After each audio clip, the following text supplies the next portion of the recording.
Kemudian perhatikan, kapan dimulai hitungan yang 7 kali ini?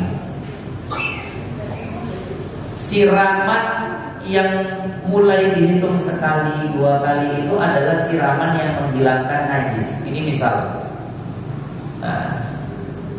dia lagi naik kereta kencang, tiba-tiba lewat anjing, ketabrak. Anjingnya berdarah, darahnya muncrat di keretanya. Nampaklah di kap keretanya, sayap keretanya itu merah. Oh, ini darah anjing yang kemarin ketabrak. Nah, dia bawa ke satu tempat, dia siram. Siraman pertama masih ada darahnya. Siraman kedua masih nampak darahnya. Siraman ketiga mulai kabur sedikit tapi masih ada dikit. Siraman keempat baru bersihlah semua darahnya itu. Siraman keempat ini yang membuat seluruh bekas najisnya itu hilang, itu baru dihitung siraman pertama. Paham? Berarti hitungan pertama adalah ketika najisnya itu hilang. Jangan begini, siram pertama, kedua, ketiga masih ada, 4, 5 masih ada, ke-6 hilang, ke-7 udah beres. Enggak. Kapan najisnya disiram itu hilang, itulah hitungan siraman pertama. Jangan salah paham ini. Nah, jadi di sini tulisannya seperti itu. Wa innama yu'tabaru sab'u ba'da zawalil aini.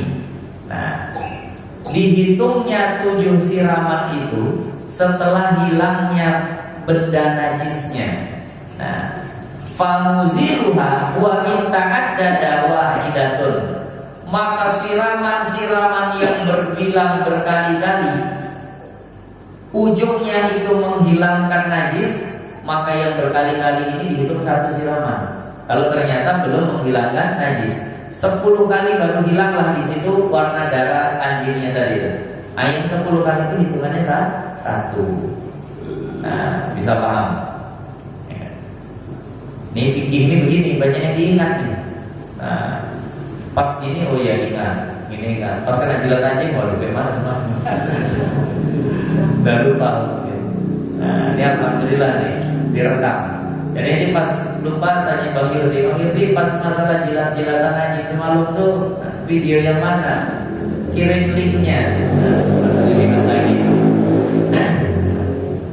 Kemudian, yang berikutnya, cukup dengan 7 siraman walaupun jilatannya itu berulang-ulang kali. Misal, kakinya 5 kali dijilat anjing, tapi di tempat yang sama. 1, 2, 3, 4, 5 kali dijilat di tempat yang sama. Nah, lalu dia mau bersihkan, apakah harus jadi 35 kali? Karena 1 jilatan 7 kali. Enggak, kalau di tempat yang sama udah 7 kali itu bisa menghilangkan semua najisnya itu tadi. Ini bisa kira-kira nanti kalau seandainya kejadian. Saya pernah soalnya. Waktu itu saya masih punya ladang. Ternyata ada sebagian orang jaga ladangnya pakai anjing. Ya namanya pematang sawah, kita mau ke ladang kita melewati ladang orang. Anjingnya nggak senang, dikejar saya. Dikejar, itu kayaknya mulut anjing itu udah nyentuh ke celana saya. Untung cepat saya angkat kaki. Habis itu disitulah baru praktek menyiram tadi. Makanya dikatakan orang yang pelihara anjing itu pahalanya tiap hari berkurang 1 qirat atau 2 qirat. 1 qirat itu sebesar gunung, sebesar bukit. Jadi orang yang pelihara anjing, kalau dia muslim, kalau dia kafir ya udah, dia memang nggak punya pahala lah, belum dihitung pahalanya. Nanti kalau masuk Islam baru balik pahala. Kalau orang Islam pelihara anjing setiap hari, itu pahalanya berkurang 2 bukit. Sehari entah dapat sebukit, entah enggak pahala kita. Tapi kalau pelihara anjing tiap hari berkurang 2 bukit. Kenapa? Kata ulama, karena anjing itu bikin orang takut. Nakutin orang. Kita nak bertamu ke rumah orang, assalamualaikum, wah dia berhubungan anjing, pulang kita nggak jadi. Nah, padahal kita disuruh memuliakan tamu, tapi jadi takut tamu gara-gara anjingnya tadi. Nah, itu tertulis dalam kitab Minhajus Shalihin bahwa di antara ilah hikmah kenapa orang yang melihara anjing berkurang pahalanya tiap hari 2 bukit, karena anjing itu bikin tetangga dan tamu takut, padahal tetangga dan tamu ini adalah 2 orang yang sangat dianjurkan untuk dimuliakan. Nah, itu najis berat yang pertama. Sekarang kita masuk najis yang kedua. Wa ma tanajjasa bi bauli sabiyyin lam yata'am illa labana yudhahu bil ma'i.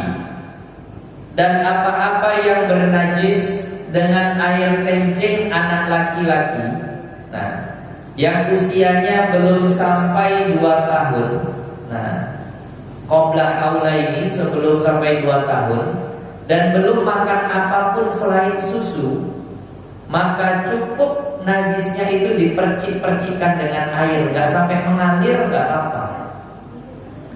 Misal gendong anak laki-laki, ayahnya lah misalnya. Ini misal saja, ini contoh, tapi ya ini nggak kejadian. Istrinya baru lahiran, diserahkan sama perawatnya, Pak, anaknya laki-laki. Tadi nunggu bapak sudah sempatlah disusukan sebentar. Silahkan kalau mau diazani, diazan. Pas lagi azan kencing anaknya tadi. Ya kalau baru lahir kira-kira nih, udah makan yang lain belum selain susu? Belum. Ya, usianya masih sehari itu juga. Kencing kena ke tangan ayahnya, nampaklah basah begitu. Ini supaya suci bagaimana? Anak laki-laki terpenuhi itu air kencing, anak laki-laki belum 2 tahun, belum makan apapun selain susu.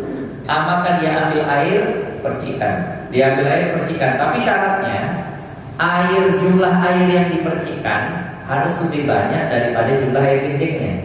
Walaupun nggak ngalir, jadi harus lebih banyak percikan itu sampai kita yakin sudah lebih banyak percikan airnya daripada air kencingnya. Dan habis itu salat bawah, nggak mesti disiram-siram begitu, nggak mesti. Makanya disebut najis ringan. Tapi perhatikan, najis ringan ini harus memenuhi tadi. Yang pertama harus air kencingnya. Kalau dia buang air besarnya itu, mohon maaf, tai anak laki-laki, kotoran anak laki-laki belum 2 tahun, walaupun belum makan apapun cuma susu, kotorannya tetap najisnya najis mutawasithah, pertengahan, enggak mukhafafah. Kenapa? Karena bukan air kencing. Atau disusuilah anak laki-laki ini, usianya masih sebulan, disusui sama emaknya, ternyata kekenyangan, keluar lagi air susunya dari mulutnya, apa bahasa itu? Gumoh, muntah, keluar lagi. Itu air kencing bukan? Apa tadi? Muntah. Muntah najis nggak? Najis. Najisnya masuk yang mana? Pertengahan. Kenapa? Karena bukan air kencing. Atau anaknya baru umur 3 hari, tapi anak perempuan, kencing kena ke bajunya, itu air kencingnya najis apa? Pertengahan, bukan najis ringan. Kenapa? Karena bukan anak laki-laki, anak perempuan. Anak perempuan mau umurnya masih sehari pun air kencingnya sama hukumnya seperti air kencing emaknya. Udah pernah saya katakan dulu. Kadang perempuan dengar ini protes, macam najis sekali kan Ustaz. Laki-laki ada najis ringannya, giliran perempuan sehari pun dia langsung najis pertengahan. Tak ada pula najis ringan untuk perempuan nih. Padahal perempuan ini lebih pandai jaga kebersihan. Tapi ternyata ulama katakan memandang kepada beberapa hal, hikmah lah. Kenapa begitu Ustaz? Perempuan itu ada najis ringannya, perempuan laki-laki kok ada najis ringannya? Di dalam kitab At-Taqrirat As-Sajidah dikatakan, awal laki-laki diciptakan itu adalah Nabi Adam. Nabi Adam itu diciptakan dari tanah dan air. Tanah suci, air juga suci. Berarti laki-laki pertama diciptakan dari sesuatu yang suci. Perempuan pertama adalah Sayyidatuna Hawa, Siti Hawa, diciptakan dari tulang, daging, darahnya Nabi Adam, dikumpuli, dicetak. Itu kotor, itu ada darahnya, ada najisnya. Makanya perempuan pertama diciptakan ada mengandung najis. Yang kedua, alasan ulama kenapa seperti ini, laki-laki kok ada ringannya. Laki-laki balignya biasanya dengan apa? Keluar mani, mimpi basah, keluar mani. Mani itu najis atau suci? Suci, berarti balignya dengan suci. Sementara perempuan balignya biasanya dengan apa? Haid. Haid itu keluar apa? Darah. Darah itu najis atau suci? Najis. Nah, maka udah cukup lah itu. Jadi beberapa kali perempuan ini awal-awalnya itu memang najis. Nah, walaupun setelah tumbuh besar yang lebih ngerti bersih-bersih, jaga kebersihan itu perempuan. Nah, laki-laki malah banyak yang kurang perhatian sama kebersihan. Nah, tapi ini hukumnya seperti ini. Atau anaknya air kencing, anak laki-laki tapi sudah umur 5 tahun, ya ini udah gak masuk. Najisnya mutawasito. Atau anak laki-laki, nah air kencingnya umur masih 6 bulan, nah cuma udah makan yang lain, udah dikasih susu formula. Susu formula itu gak murni susu lagi, udah ditambahin gula. Orang ada rasa madu, rasa vanila, rasa segala macam, kan berarti udah gak murni dari susu lagi.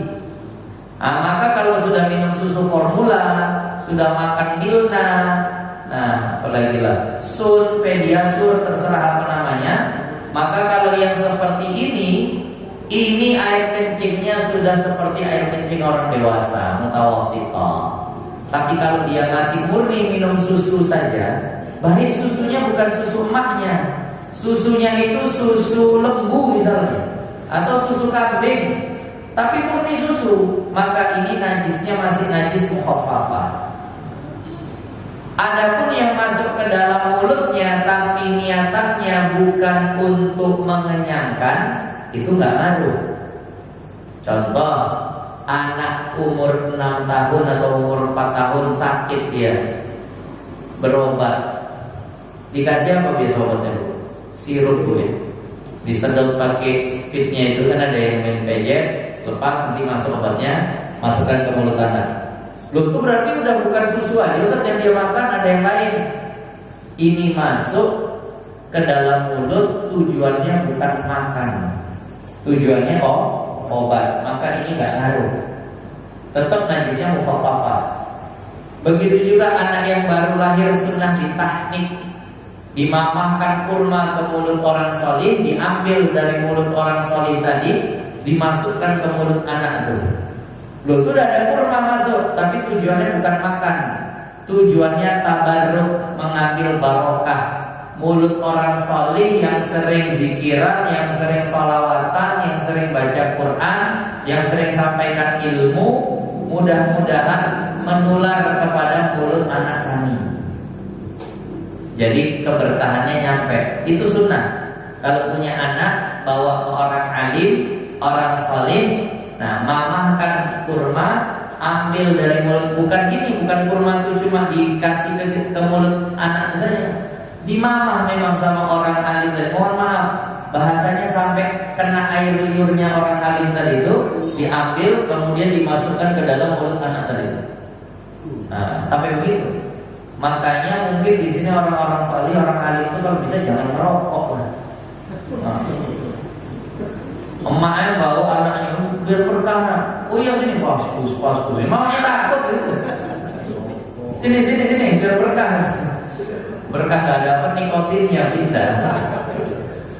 Jadi makanya janganlah kalau bisa merokok. Kenapa? Orang masih banyak mengharap keberkahan dari mulut, tapi mulutnya dikotori dengan yang seperti itu. Ya orang tuanya agak-agak, ya wajar kan takut gitu. Nah, baru merokok langsung mentahnik, berasap mulut anaknya. Jadi maka yang seperti ini tidak merubah pengaruh daripada najis mukhaffafahnya. Kenapa? Bukan niatannya untuk makan, tapi niatnya tabarrukan. Wa ma tanajjasa bi ghairi dzalika. Nah, ini nanti akan datang. Kita masuk ke najis mutawassithah.